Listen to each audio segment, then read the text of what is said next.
মুশফিকুর ফারহানের সাথে কাজ করতাম অ্যাজ এ কো-আর্টিস্ট হিসেবে, তখন তিশা আপু আমাকে এরকম ফোন দিয়ে থ্রেট দিছিল যে হ্যাঁ ফারহানের সাথে কাজ করতে পারবা না।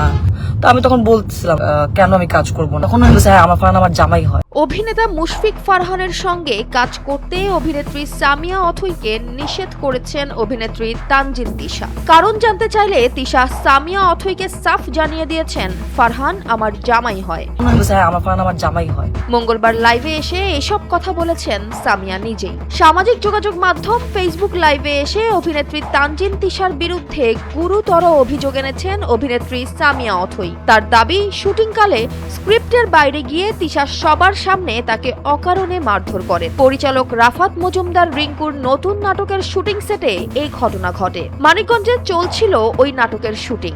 সামিয়া অথৈয়ের ভাষ্য মতে তখন অকারণে তাকে শারীরিকভাবে আঘাত করেন তিশা। লাইভের বরাতে জানা যায় ঘটনার সূত্রপাত একটি উপহারকে কেন্দ্র করে। তিশার নতুন সিনেমার খবরে শুভেচ্ছা জানাতে উপহার নিয়ে সেটে যান অথৈ, কিন্তু সেটি গ্রহণে অস্বীকৃতি জানান তিশা।